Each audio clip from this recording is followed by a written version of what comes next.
Hello, everyone, and thank you for joining me today.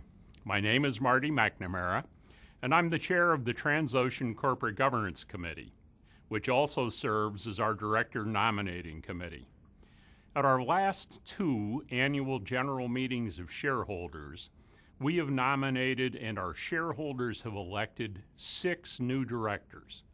And this year we have nominated a 7th new director, Fred Corrado, who is standing for election at our annual general meeting to be held in May of this year.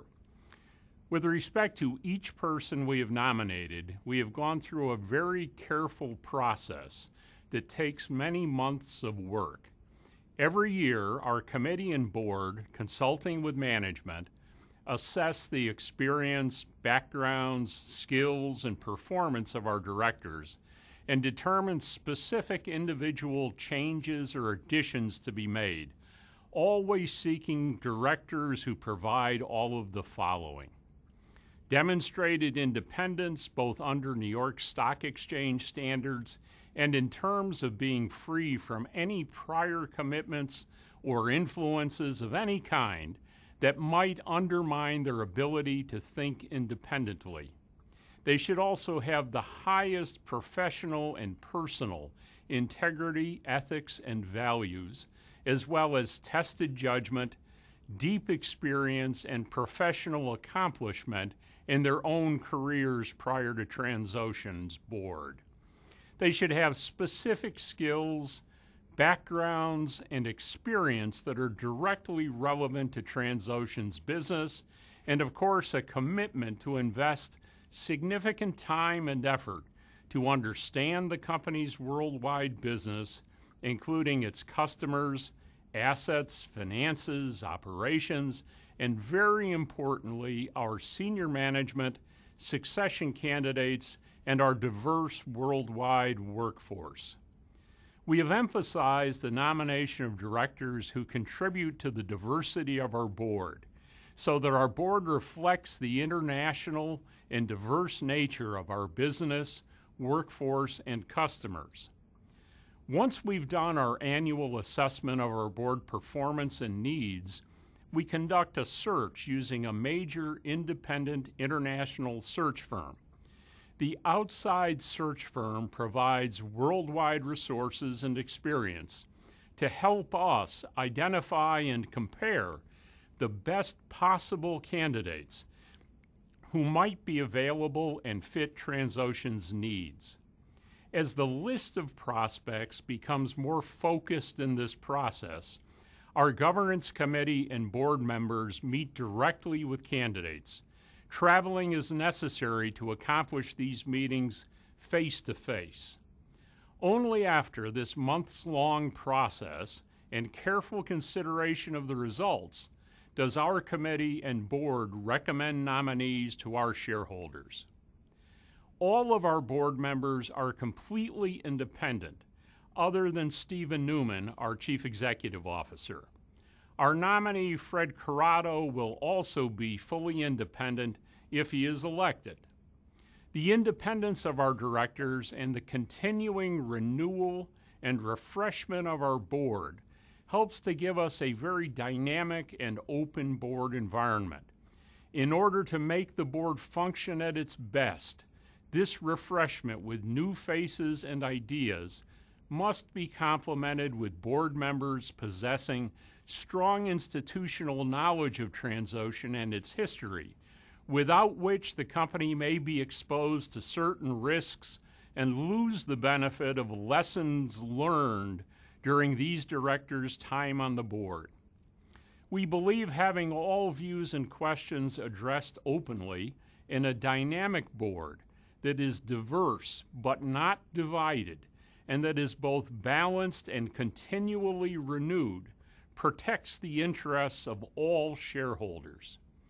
We are committed to having new thinking and people on our board, and we believe the 6 new directors we have added and our proposed addition of Fred Corrado at the upcoming AGM show that. Fred Corrado has an excellent track record as the current CEO of Embraer, which is a major and growing manufacturer of aircraft with worldwide operations. Embraer is headquartered in Brazil, a key market for Transocean. He would contribute to our key focus and board oversight responsibilities regarding the quality, safety, and environmental and health best practices of Transocean's worldwide operations. We firmly believe Fred's training as an aeronautical engineer and successful experience as the chief executive leading Embraer's worldwide business will contribute importantly to our board. Looking at the other 6 new directors as a group, we have added substantial bench strength and future leadership with respect to our audit and finance responsibilities, plus relevant senior leadership experience in international oil and gas and oil field services operations. At the same time, we have enhanced the diversity of our board. Looking at those 6 people, Glyn Barker brings experience as Vice Chairman UK, managing international business and development for PricewaterhouseCoopers, one of the leading worldwide audit firms.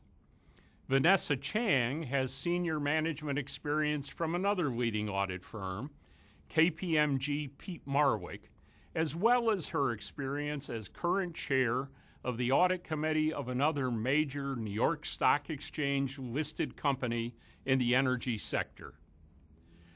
Steve Lucas brings fresh and extensive experience in senior financial management positions with National Grid and with British Gas. Chad Deaton, meanwhile, has broad and deep industry experience, including his experience as chairman and recently retired chief executive of Baker Hughes, one of the industry's largest worldwide oil field service companies. Jeet Bindra adds his wide senior management experience and expertise earned in various senior positions during his career throughout the operations and worldwide energy business of Chevron. Tanakia similarly adds deep senior management experience in Royal Dutch Shell's international energy business, and Akia has particularly deep experience in the Asia-Pacific region. Looking at the longer-serving nominees who are up for re-election this year, they have worked closely with current management to develop and implement the strategic imperatives against which the company is successfully executing. They have also stood up to difficult conditions in this cyclical industry, including Macondo. Our board is, we believe, a balanced combination of people who bring new thinking and those with some critical history, institutional knowledge, and tested experience with Transocean and its business. We believe that balance of diverse backgrounds, expertise, and independence both from management and from anyone else who may have an individual agenda, is essential to a board that can deliver performance and long-term value for all of our shareholders, while renewing and advancing the board on a thoughtful, continuing basis and also preserving the company's core values. With this in mind, I urge you to vote the company's white proxy card in favor of all of our director nominees and other proposals at the upcoming annual general meeting. Thank you very much for your time.